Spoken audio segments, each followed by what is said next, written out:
of esoteric, at the level of spirituality, is not at the formal political level like John Hick atau Wilfred Castro Smith and what's more Hanson were doing. So this group of scholars or mystics thought that um, it is impossible to find or to understand diversities at the level of physical, but we can acknowledge this diversity at the level of spiritual. At the level of physical, there can only be forms, different forms of religion. So you have these different forms of religion addressing the ultimate in different name, like you can see on the slides, kan? Concept of Purusha, of intellect, of Al-Aqlu, so on and so forth. Yeah? But then they are actually the manifestations of the one and same ultimate, they call it the transcendent unity. The transcendent unity.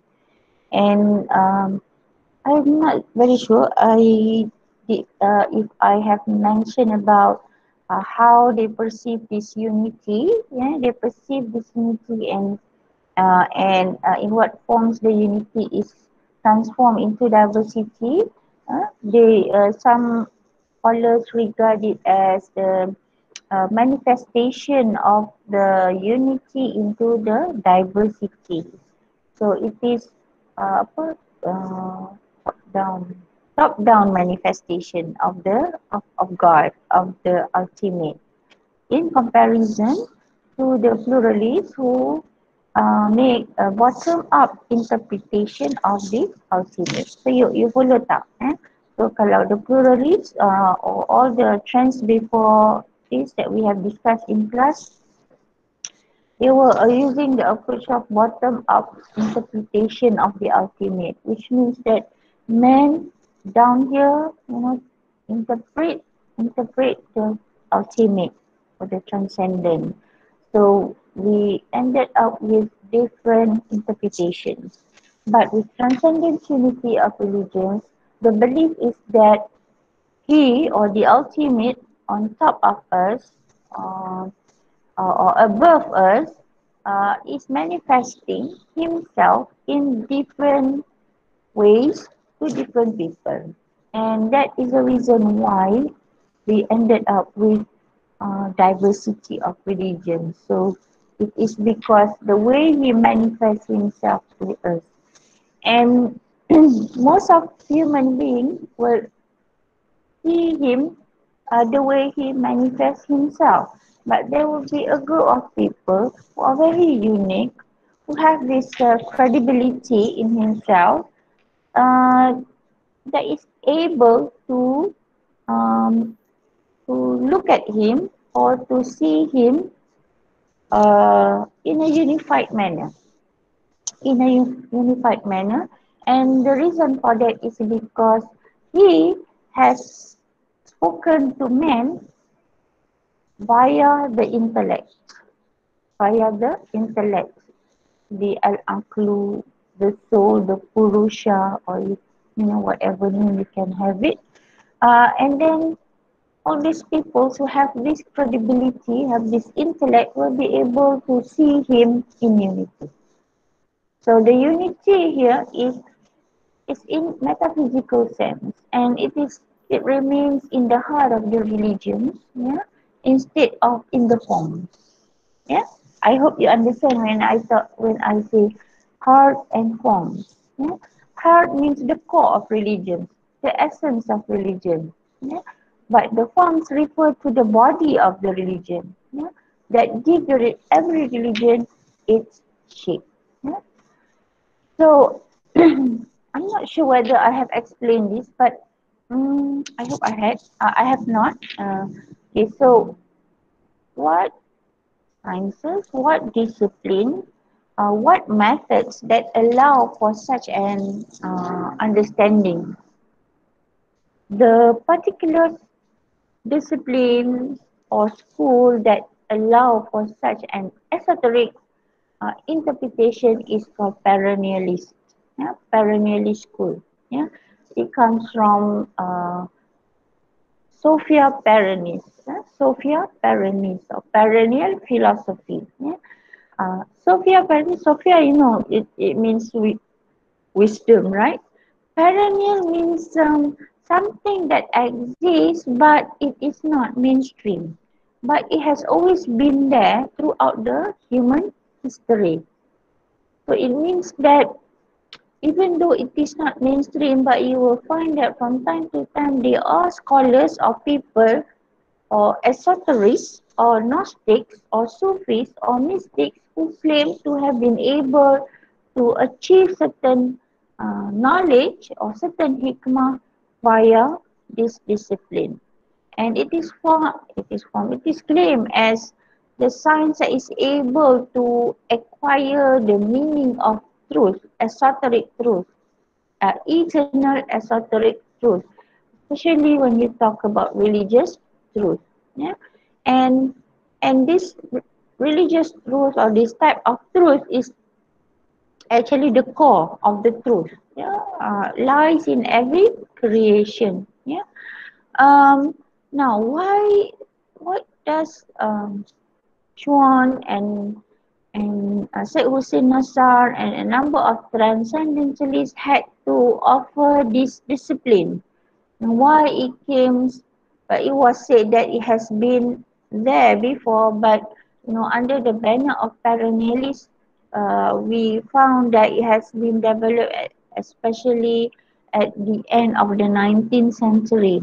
Why was it that scholars introduced this discipline at the 19th century, and they embark their view about religion as a whole from this particular discipline, not from comparative religion, not from other branches in the study of religion, like the study of religion or sociology of religion. Why?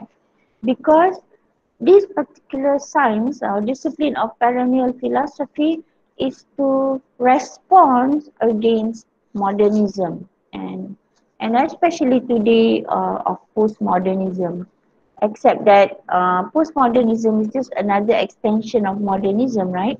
So people regard that this particular science of perennialism is a response against modernism.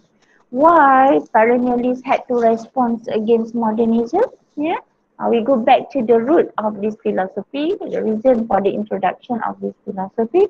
It is mainly because the context of modernism, of you know, of the philosophy of modernism, of the worldview of modernism, of the ideology of modernism, and especially those emerged during modern period or during modernity.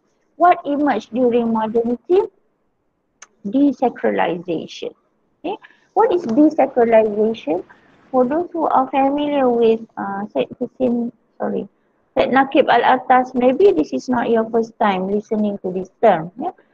Desacralization means rejection of sacred, of the idea of sacred in this world. If you can recall what we have discussed in secular humanism, yeah? So you find, I would like to tell you that desacralization is just an extension of secular humanism. Remember when Wilfred Cantwell Smith uh, divided the nature into two, sacred and profane. Yeah? And then he said that whatever pertains to religion only uh, are related, they are only related to the profane and not to the sacred, because the sacred is beyond human comprehension, beyond human knowledge. You cannot, Doctor, you can, yes, yes. sorry for disturbing you. Actually, my friend still cannot join the class until now. Okay. Oh, why? Oh, maybe because I have already in the, I found that when I am on the slides and I'm not on the Google Meet, the system will not allow students to come. It's just like, you come to class and the door is locked. So now the door is locked. So how should Okay. we wait for But them? Hmm. Oh, okay, okay. Sorry, madam. Next time ask them to come earlier. She said that she wait from 8:30. I see. Okay, so how? If I carry on, then people will not be able to enter. All right. So, what I can do? You have the slides. I need not to open the slides then. Yeah, maybe you can. Okay, let me try to do something. Which means I need not to. I just minimize it. Alright. Okay, let me carry on. So, so this desacralization is whereby you um, compartmentalize the sacred in separation from what you regard as the world, as the life, as the present life, as the present life. So yeah, I think I was on the point that tadi saya tak ingat about the lah datang lambat you all ni kacau I punya lecture je. Dah tak boleh ingat, dah tak boleh nak recall what did I say. So it's about the world, the universe is divided into two, sacred and profane, and transcendent unity of religion is as appreciating, no, responding against this demarcation of sacred and profane, especially brought by the philosophy of modernism. Okay, so the philosophy of modernism or modernist scholars say that we cannot comprehend secret knowledge, yeah, because it is beyond human comprehension. So they just focus on um, the worldly uh, affairs or the worldly knowledge or the discipline that pertain to the profane, yeah, the discipline that only pertain to the profane. But okay, so what did the transcendentalist group did? So they say that well actually we can know this secret, yeah, and they were doing this in response against the claim of the modernist scholars, yeah? And they say that this secret can only be found, can only be discovered if you have the capacity or if you have the intelligence. Yeah. Now the issue is why the transcendentalist group was against desacralization. The transcendentalists were against desacralization is mainly because human is deprived from the truth. Yeah, human is deprived from the truth, and desacralization has resulted into man not being able to appreciate the real truth or the real unseen. Using the term adopted by John Hick. And secondly, because of reductionism in the study of religion. What reductionism means? Reductionism means, the sciences or the disciplines that are prevalent in the study of religion only focuses on certain aspects of human experience, yeah, um, human logical explanations about religion.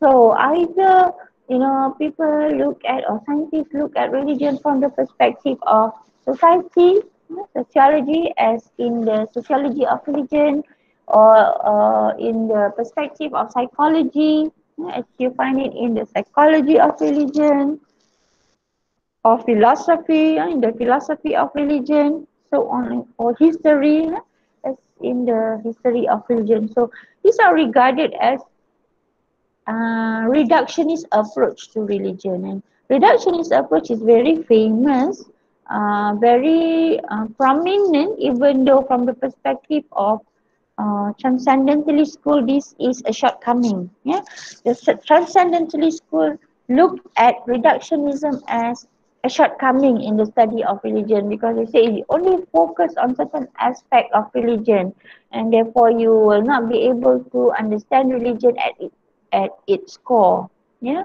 Um, Whereas the modernists thought that this is the right way of understanding religion. See the two opposite position in perceiving reductionism, because the modernist school said that this reductionist approach is needed, so you are more objective. You are more objective. Objective in the sense that you are not capable of understanding what religion is all about, but you can only zoom to particular aspect of religion and define religion based on that particular aspect. So for example, if you are a historian, you study the religion from the perspective of its history, from the perspective of its origin, then you can only discuss religion from that area, from that angle. Yeah, and this is to the reductionist as very scientific.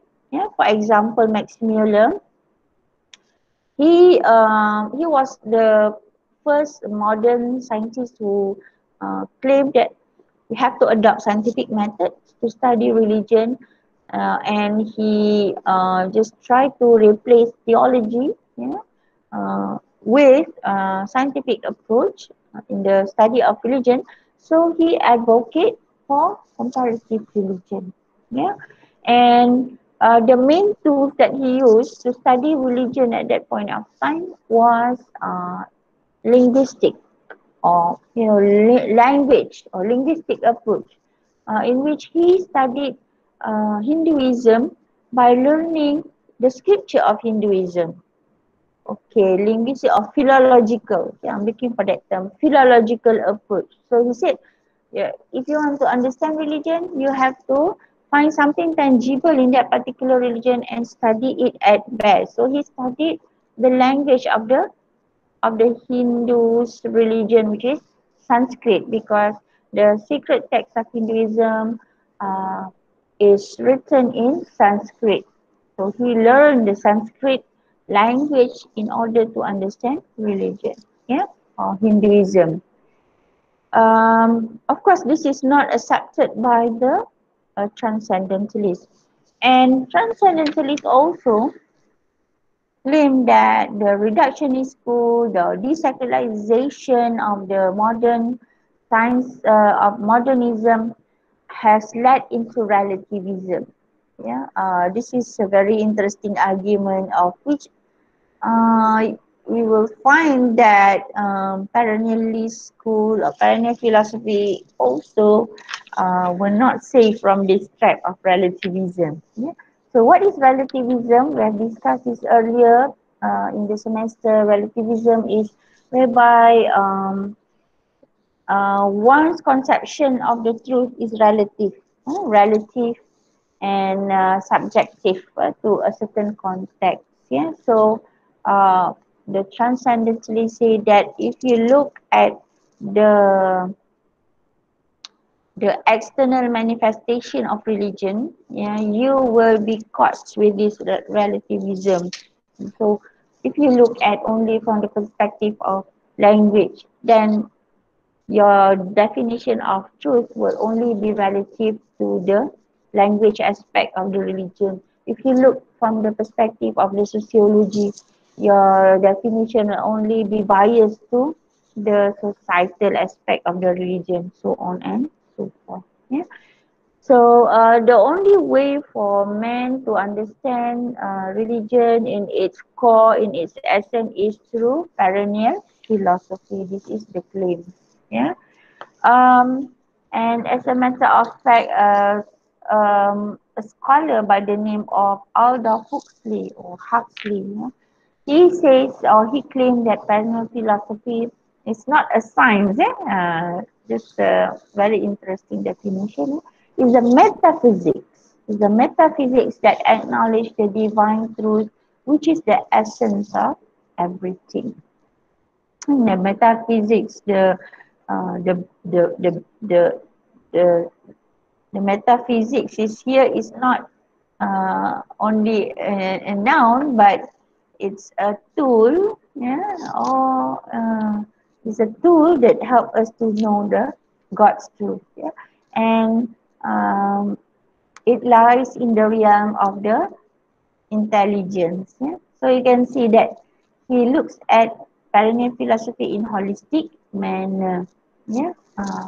And this science is advocated by many scholars after him. So let's say, for example, in future you happen to read the work of, Rini Ginon, Ananda Kumaraswamy, Fridtjof Schwann, Anna Marie Schimmel, Toshihiko Izutsu. Who else? Eh? Who else I can recall this transcendentalist? Syed Hussein Nasar. These are all perennialists. Yeah? And Syed Hussein Nasar also re-emphasized the science, yeah, perennial philosophy, except that he has given this science another term. We call it Panthea Sacra, or the sacred science. Yeah? The sacred science. Let's go to the next slide. Okay, the issue now, modern sciences, we know what modern sciences is, right? Modern sciences is basically the science that came in the 17th century in replacement of religion. Yeah. Bear in mind that religion has always been regarded as traditional. So if you are familiar with the discourse of modernism, you'll find that in the Western context, whatever that is traditional is not modern. Yeah? So that's something interesting about the word tradition. Yeah. Including how the word tradition is loosely used by the West to define hadith. This is a catch. Yeah? So in the West, tradition means something that is inherited in the Western sciences lah, of religion. Tradition means something that is inherited from one generation to another. Just like what Wilfred Khan tells me, cumulative tradition.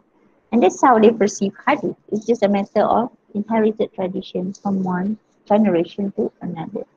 Now, of course, modern sciences are not friendly to tradition because modernism try to liberate itself from the tradition. This is the pure modern form of modernism. Yeah, but the scholars of transcendentalists remember that they were responding against modernism and they were trying to bring back tradition, yeah, into modern context. But of course, they cannot call it tradition because it has already been rejected by the modern philosophy. So they introduce, or the transcendentalists introduce, transcendent unity or perennial philosophy, perennial philosophy, and claim that this perennial philosophy is not something new. It is tradition, but it is given new identity.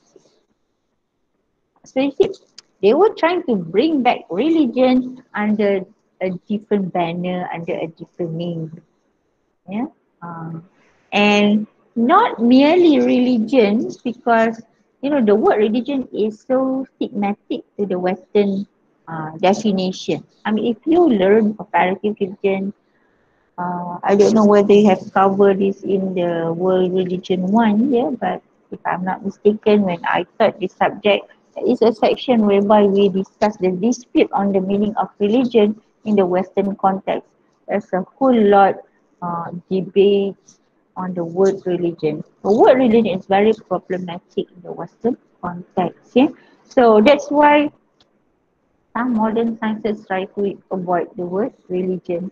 And because of the stigma to the word religion, the perennialists came with perennial philosophy in replacement of the word religion. Yeah, because the word religion is a word with pregnant of meaning. Pregnant of meaning. Yeah? There's a lot of interpretations toward it, and there's still ambiguity about its meaning. So bring another term that can explain well and that can capture the, the essence of religion that man has not able to grasp during since the very beginning of time. So the transcendentalists advocate Sophia Perennis as the basics of metaphysics, or the basics of religion. and it has sacred element. It talks about sacred knowledge, sacred knowledge, Santya Sakra. And this is what bother the transcendentalists. And Santya Sakra, according to Syed Nasar, is has its root in the principle of metaphysics. I don't know whether you can comprehend what I'm trying to say here, but if I say I need some responses from you. If I say to you um, alamul ghaib, will you be able to understand what I am saying? Alamul ghaib.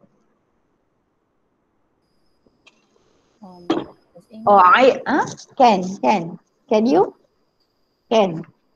Because we Muslims, we have to believe in alamul ghaib, right?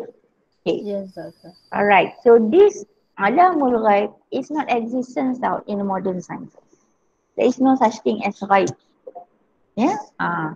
But then they need to explain alamul ghaib because alamul ghaib seems very influential to many people in this world. They believe in religion and religion talks a lot about alamul ghaib.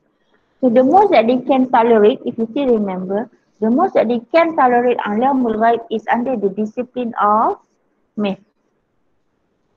Myth, yeah? Myth. And all narratives, religious narratives, doctrines are put under this myth. Yeah? Why myth? Because you cannot prove it, but it is there. It is there. And the perennialist is trying to advocate that this alamul ghaib can only be known via perennial philosophy, via Scientia Sacra. Yeah? And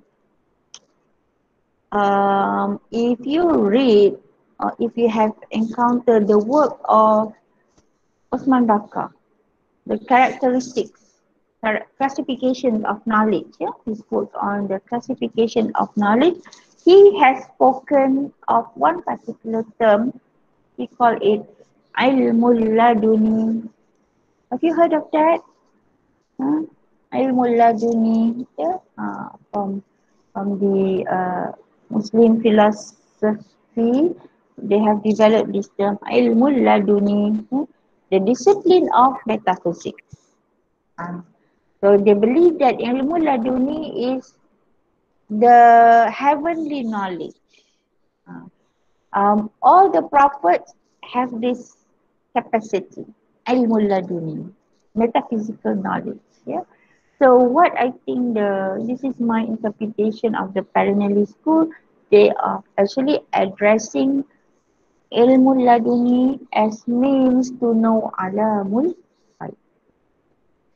And what is important to the Parinelli this ilmu laduni or Scientia Sacra, perennial philosophy is in fact the core of everything. The core of everything. The reason why you do not know is it because either you have rejected alamul ghaib or either you do not have the tools at all. You don't have perennial philosophy, you don't have scientia sacra, you don't have laduni, ilmu laduni. So how are you going to acknowledge alamul ghaib without this tool or without this key? The key to alamul ghaib is perennial philosophy. Yeah. So, perennial philosophy to the transcendentalist is the science of the ultimate. Yeah. Now, many of the religions fall in this context. Um, Fridtjof Schuon used this analogy to explain why um, modern scientists are not able to use perennial philosophy, incapable of appreciating perennial philosophy. Yeah, because he said that, remember, he said that is the science of the ultimate. Now, in Christianity, for example, so he chose to take Christianity as an example. In Christianity, the this is very difficult for me to explain. Let me use the word the ultimate, the highest, the transcendent. I think I should use this word. The transcendent in Christianity is the Godhead, or God the Father. Yeah, God the Father. So, but the Christians do not ask from God the Father.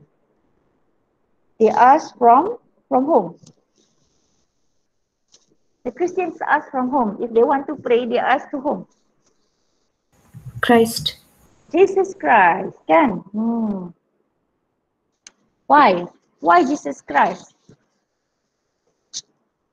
Why they ask from Jesus Christ? Because they believe that he is son of the God.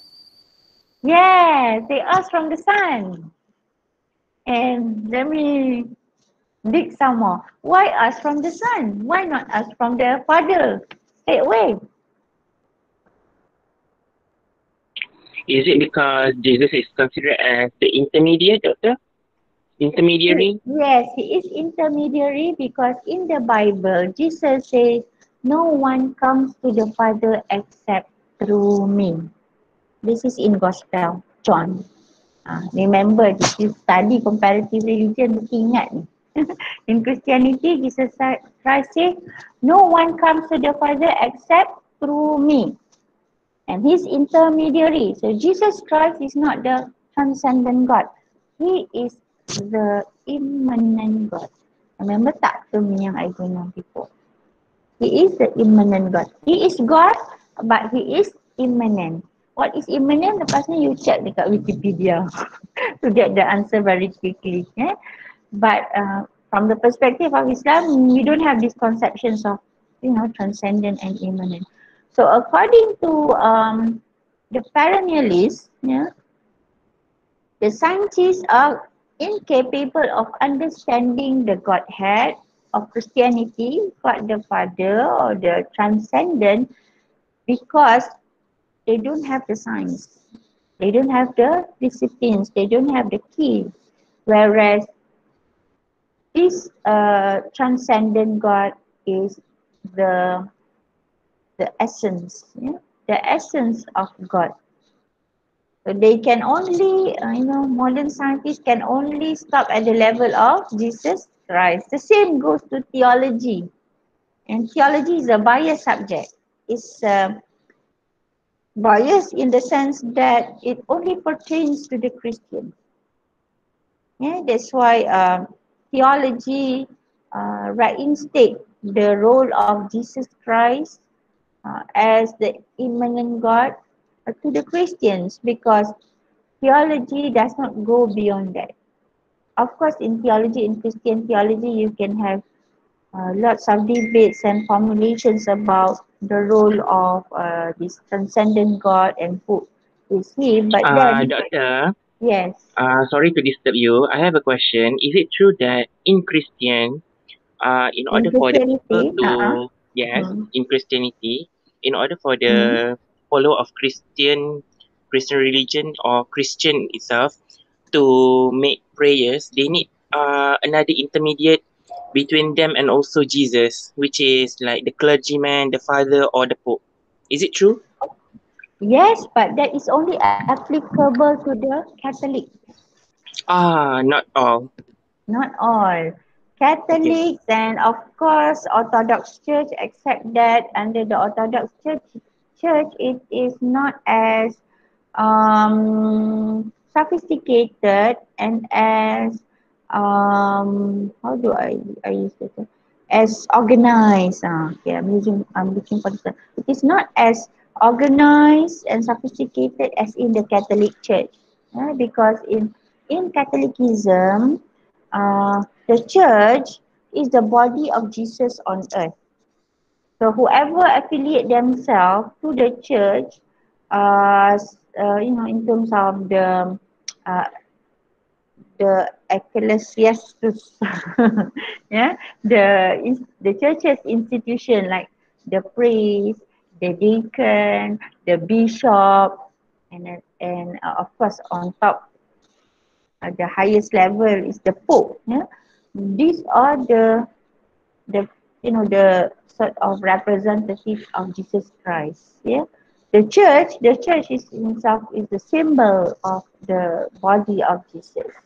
So, if the Catholics want to be heard, they can they can go through the church's institution, and therefore you find that in Catholicism you have confession, yeah, confession which is not prevalent under the Orthodox Church and the Protestant churches. In Catholicism, if you want anything, you need to get from the churches or the ecclesiastes in the churches, the deacon, the bishop, the archbishop, or ultimately the pope. Yeah, but in Protestantism, you need not to have intermediaries. You can just ask straight away to Jesus because Jesus is your personal God. As a matter of fact, this is the reason why Protestantism emerged in the 17th century because the Protestant didn't like it that the church make it mandatory for men to reach God using by having them as the middle agency because Protestantism thought that the Catholic Church has been capitalizing on men, yeah, on the Christians, and this is unnecessary. And that's why if you find Protestantism allow every Christians, every individual Christians to learn from the scripture and to interpret according to their understanding because the Protestant believe that every man or every Christian has the credibility and capacity to understand the text. This is in comparison to the Catholic churches and the Orthodox churches because only the priests, only the churches people have the authority to interpret and to explain the scripture. So yes, yeah, that is Okay, thank you, actually. Doctor. One thing, students, before I carry on, this Christianity is a very prolific religion, very diverse. We don't regard even Christians in Malaysia, kan? We don't regard them as one single religion. I mean, in the sense that they are all the same. Tak. The Protestants are different from the Catholic. The Catholic are also different from the Orthodox. These three denominations are altogether different, as even in the fundamentals in the context of how they perceive the religion can be well organized, kan.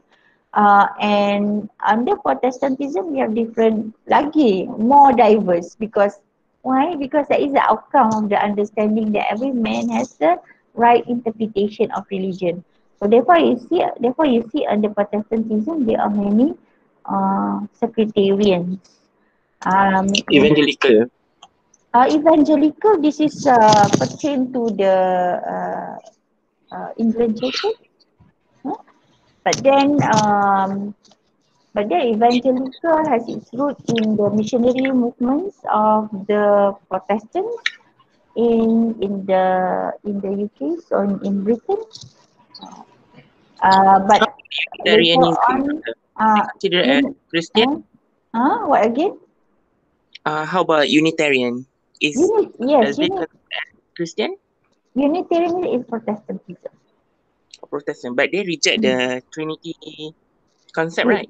Yes, yes, yes, because that's why they are not Catholic.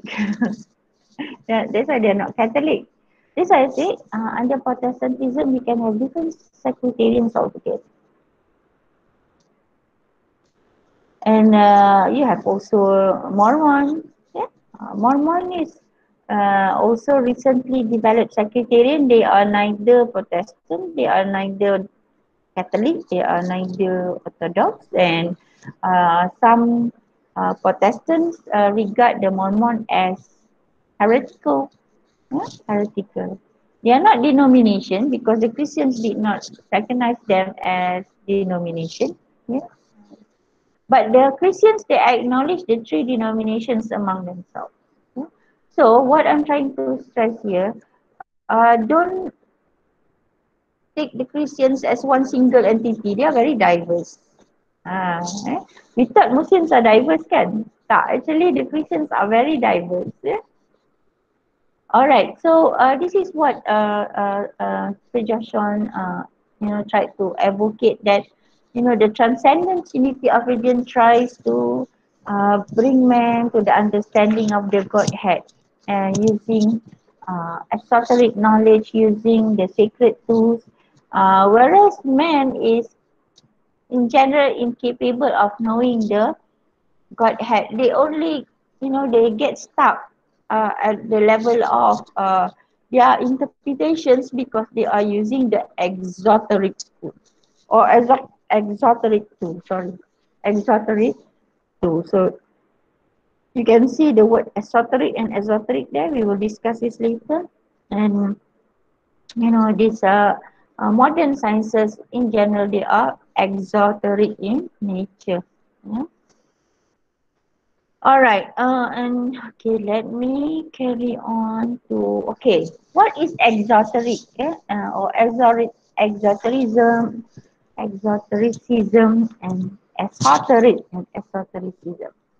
So esoteric is the knowledge that corresponds to the external meaning of an object. It's very theoretically oriented, and it is limited by definition because your definition of the object is defined by the form. So that's why when, according to the perennialists, that modern sciences, most of them are, most all of them, modern sciences are limited to the exoteric definition. And that's why if you use exoteric sciences, you will get caught with exclusivism, or exclusiveness. Because say for example, you are defining Hinduism. You define Hinduism based on based on the external observable meanings, or based on the systematic forms of Hinduism. Say for example, you define Hinduism on the basis of their conception of of God, of the scripture, of the history, the historical development of the religion, of the rituals, of the festivals, of the rites and prestige, so on and so forth. So these are only the physical aspect of the religion. And no wonder if you follow these approaches, you will find that you will end up with many religions because these forms are uh, biased to a certain context, biased to a certain group of people, biased to a certain period of time. Yeah, and whatever that Hindus are not Muslims, whatever that are not I think maybe I should use the right term, whatever that are not Hinduism are not Islam, whatever that are Islam are not Christianity, whatever that are not Christianity are not Judaism. So you understand, that's why if you use exoteric tools, you will end up into this exclusiveness in regarding ideas. Can you follow now? Yeah. So we will carry on, get trapped into this diversity. Yeah.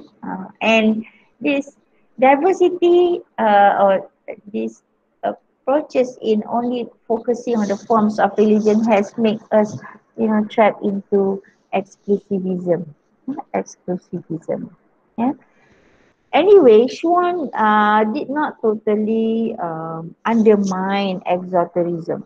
Yeah, he didn't totally rejected exoterism because he said that, well, this is first layer of definition. Um, Most of the people need this first layer of definition, without which you will not be able to proceed to the next layer. What he did, what he rejected, is when men put a lot of emphasis on this exoteric tools and deny esotericism. And this is the problem with exoteric knowledge.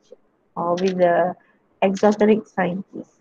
They thought that that's it. This is a limit where you can study religion, where you can understand the ultimate.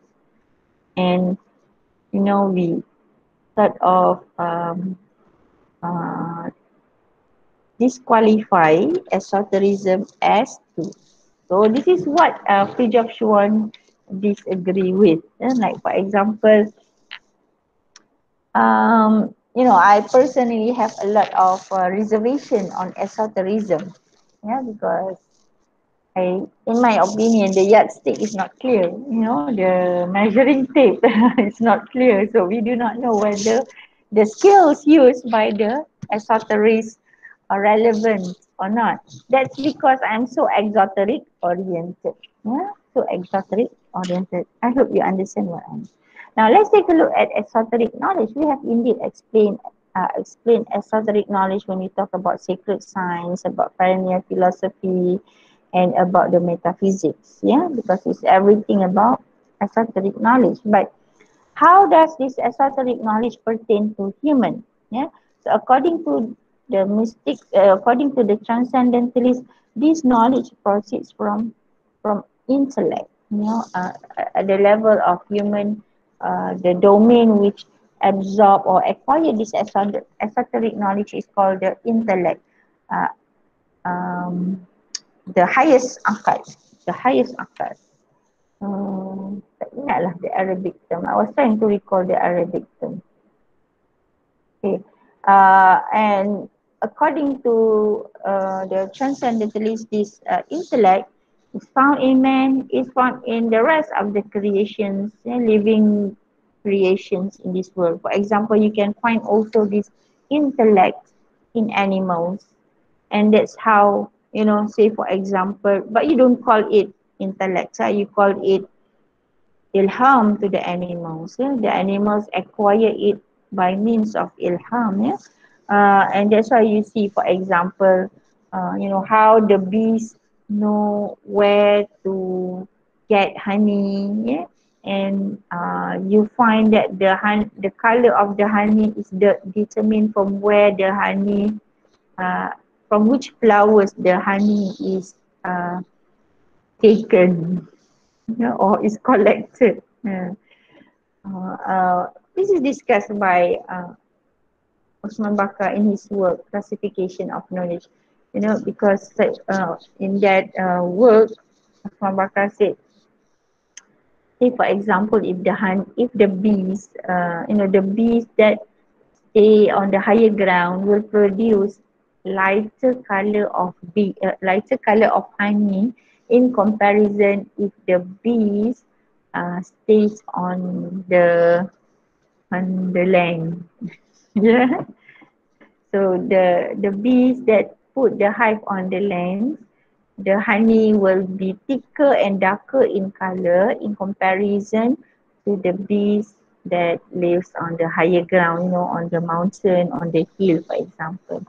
Why? Because different flowers produce different colors of honey. So if the bees living on the higher ground, they collect the honey from the flowers at the higher ground, and the color of the honey is light, yeah? And vice versa.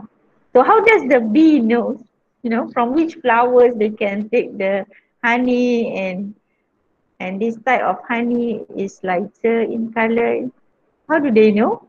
So according to the esoterics, yeah, to the pioneer philosophy, the bee just know this because it is by ilham, and they have this domain in themselves that to know that.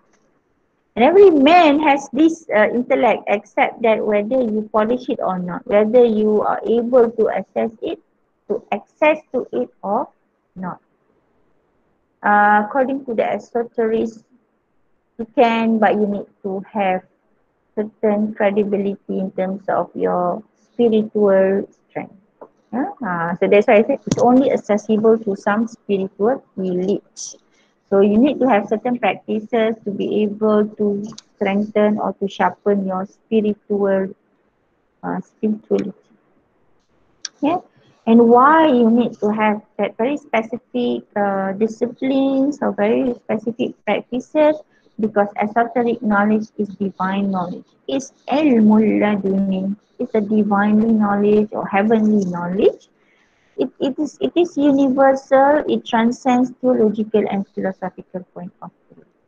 So therefore, every perennialist is capable of agreeing to the unity, transcendent unity of religion, because they go beyond the diverse, means of understanding, knowledge, and grasping truth. Yeah.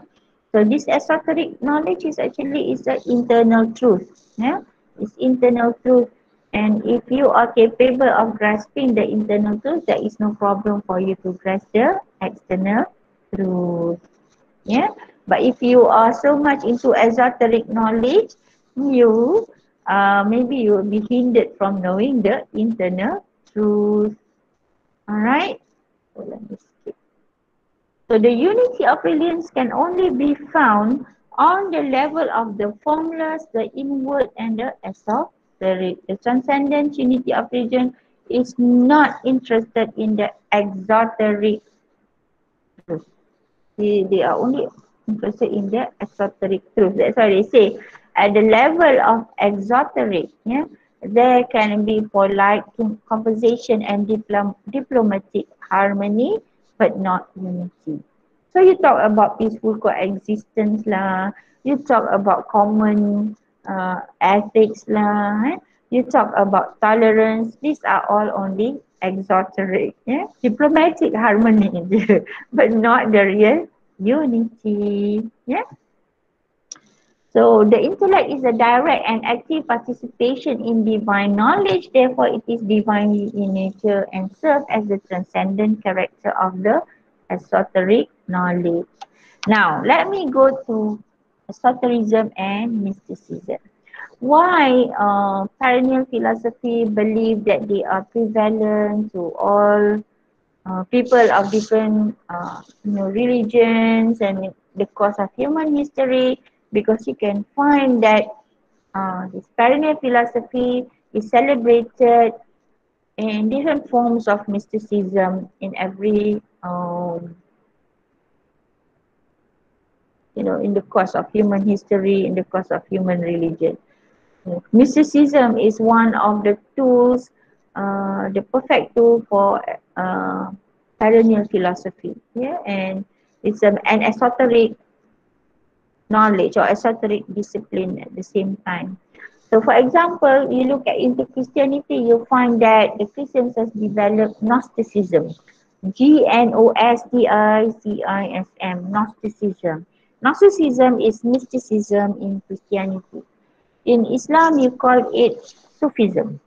Yeah, Sufism. In Hinduism, you call it asceticism, ascetic, or piousness, or piety, Piety.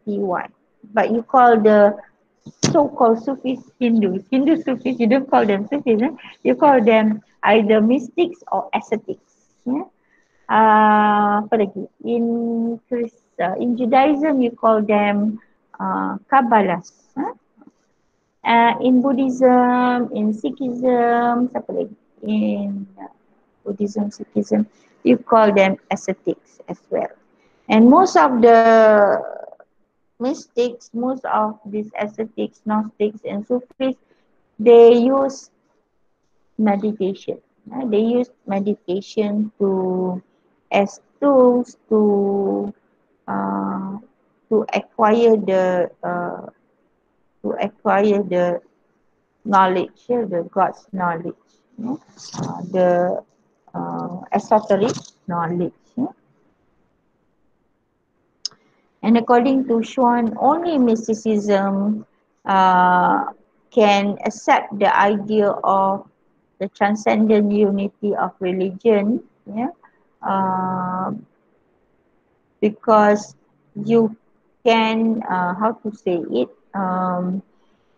you can understand uh, immanently through the intellect. Yeah. Uh, For example, I said just now, in different religions have different conceptions of God, right? But mystics can understand that these are the single God that is immanently understood by the people, whereas they are actually, it is actually single. So, of course, from the perspective of Islam, this is shirk. Okay? This is shirk.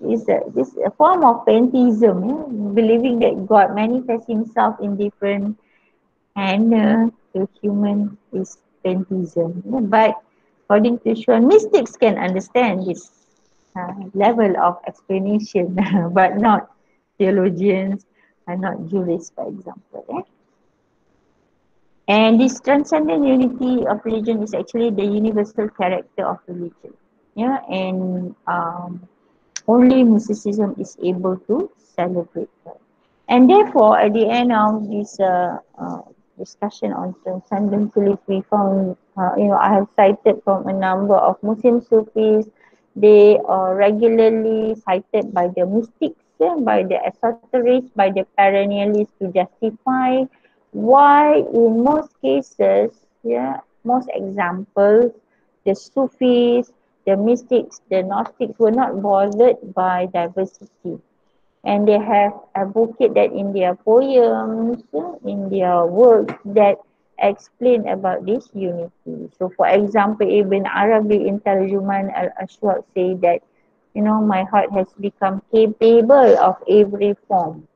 It is a pasture for gazelles and a convent for Christian monks and a temple for idols and the pilgrims Kaaba, so on and so forth. Yeah. Um, Also, in Fusus al-Hikam, Ibn Arabi say God possesses a face in everything that is worshipped. And then he refrained people from, limiting themselves to a particular creed exclusively. You read for yourself. Ibn Arabi in Al-Futuhat al-Makkiyah says that every observer of God is under the controlling property of one God's name. So, what else? So, this Futuhat al-Makkiyah. Many lah. Yeah, many. And then Jalaluddin Arumi says that, we are different because we look at the things from the outer perspective, yeah. But if you go into the inner perspective, where you will find peace, you will find unity. Yeah?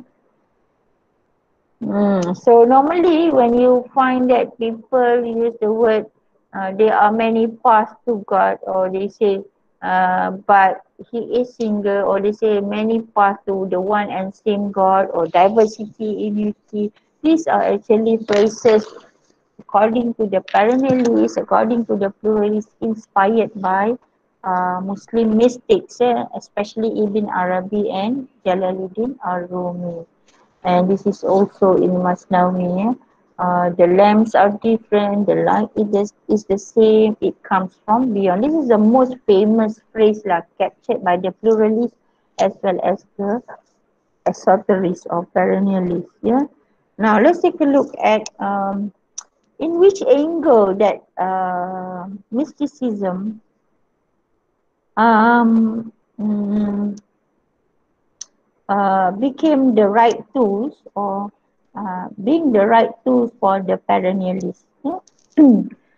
This is because in mysticism, regardless of in which religion it emerged, in what names it carries, yeah, mysticism advocate for the idea of wahdatul wujud.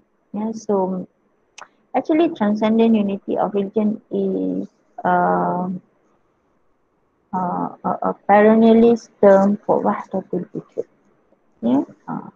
So I believe that you have learned about tasawwuf, and you have learned about how some Muslim Sufis advocate for the idea of wahdatul wujud. And you know, to a certain extent, if you are capable of disciplining yourself into certain Sufis practice, you will be able to ascend from one maqam or stations to another stations. For you to be able to arrive at wahdatul wujud, you need to have certain practices, and these practices, zikir ke, or maybe like, the wandering, no, the whirling Sufis in the Rumi's tradition kan. You can ascend, naik little by little from one station, maqam, until you reach the highest maqam. When you reach the highest maqam, you will reach the level of baqa, baqa, and at the level of baqa, you will experience what? Al-hulul, al-hulul, the emancipation. You become one with God. And when you become one with God, you're not God, but you achieve the real meaning of God, and that's how Wahdatul Wujud emerge. Emerge.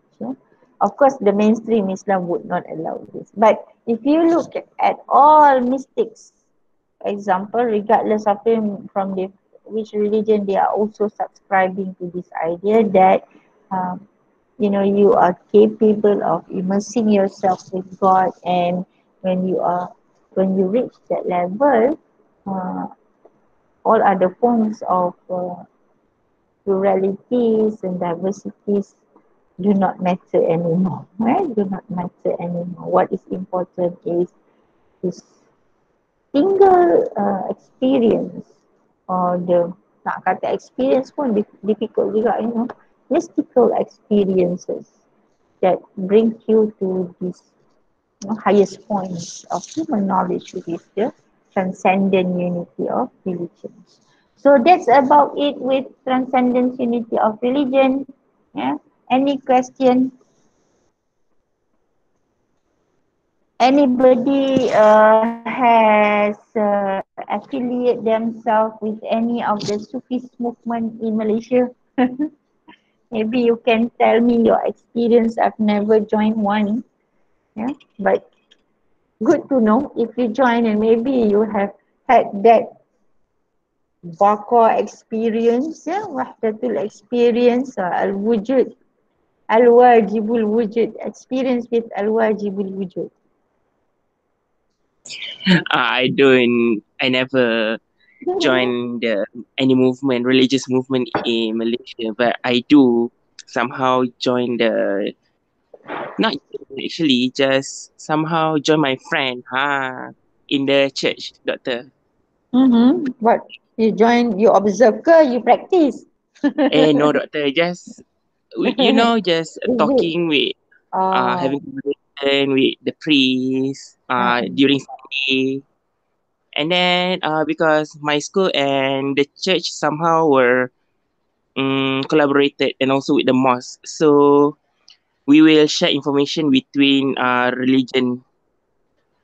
but there is no particular practices that you share from each other experience ke, ataupun you are combining Actually, all yes. the experience? What? Actually, yes. Such What? as the Hmm. communion. Hmm. I Communion. don't. What do you Yes. do? What do you do during that Just time? What do you do? What did she do? I just Do sit at the you do back. anything specific? No, Uh-uh. I just sit at the back with my teacher and also my friend. And Mm. then when they drink the wine and bread, they just Uh-uh. give us some, the gardenia and also the grape juice. That's Ah, all. But we okay. we want. We don't need to wait for them. Oh, Masya Allah. So you drink lah, haus eh? Ribena, doctor. Ribena, sedap eh? And also like for Christmas, they will come to our school performing the Hmm. caroling and so on. And interchangeably, we as the Muslim, they will come to our school, sitting in the mosque, and yeah, we will share knowledge about religion to each other. It's kinda fun at the same time. Hmm. Which school did you go to? But don't worry, doctor. I don't observe their practice. Yalah, which school did you go to? It's the SMK Datuk Penggau Timur. Where is that school? In Johor, doctor. Oh, Johor. Nanti Sultan It's not Johor so well marah. known. Yalah, Sultan Johor tahu ni marah ni Sultan Johor.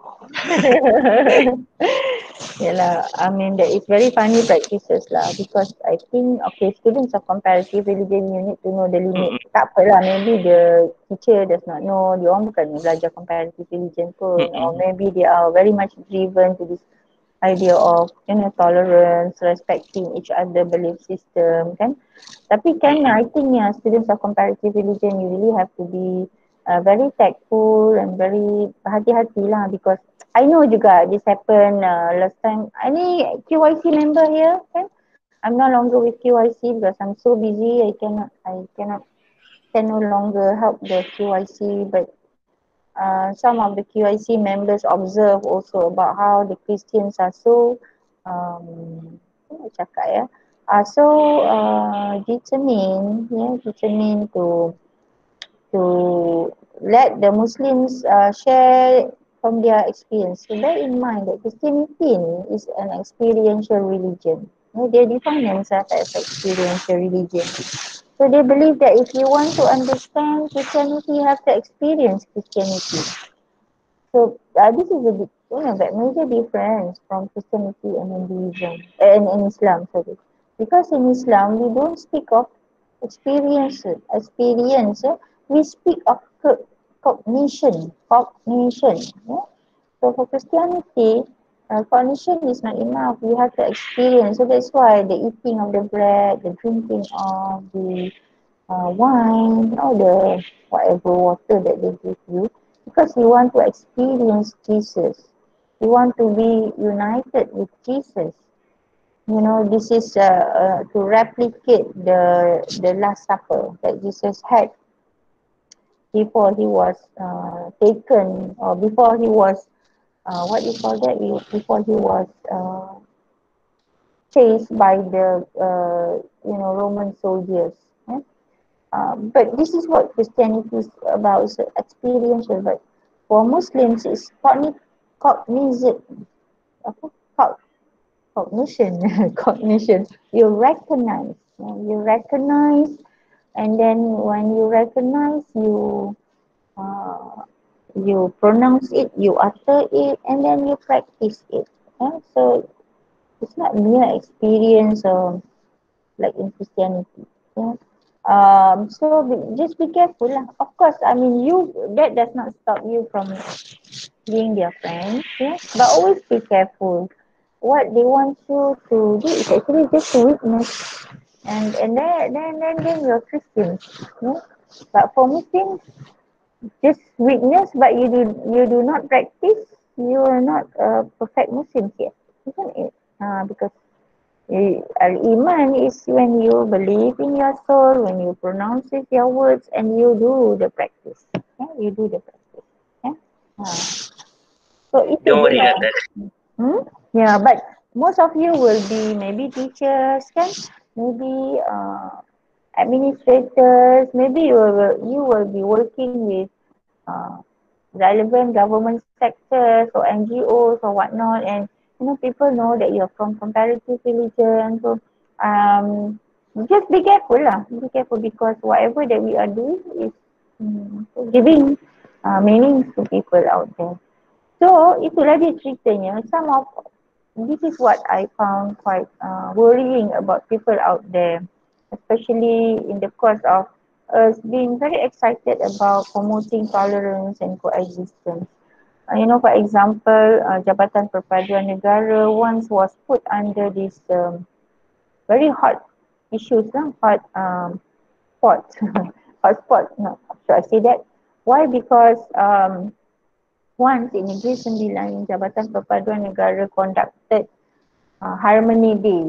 Harmony Day ni is one day where people of different religions celebrate Harmony Day. It's called Harmony Day. So, and they organize harmony weeks as well. So in that occasion, they have conducted a program together with people of different religions in Negeri Sembilan, okay? But then they have the occasion whereby every religious followers, of course lah, they select lah the representative to be on stage and to pray the way they pray differently at the certain point of time.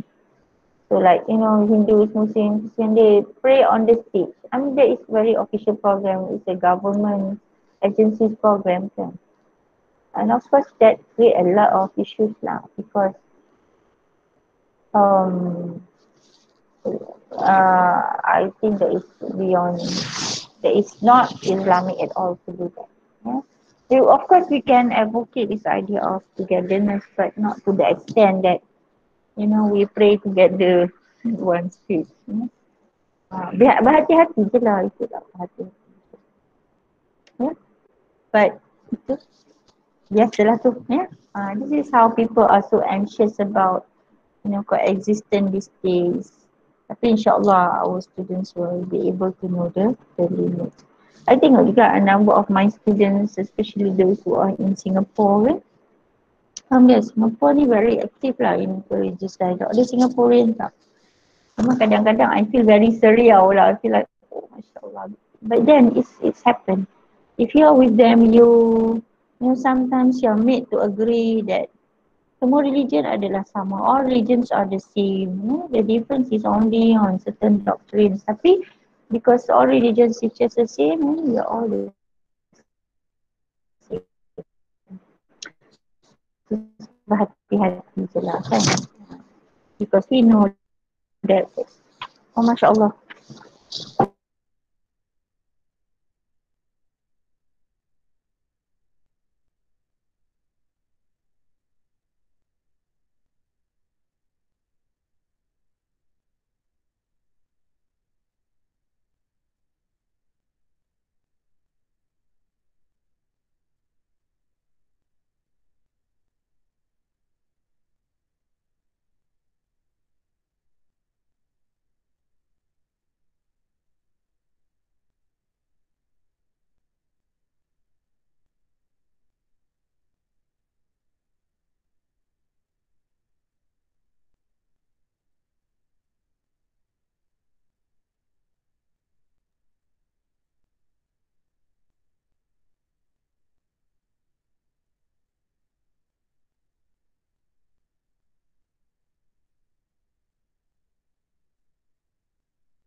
Prof, we cannot hear you. Your mic is on mute.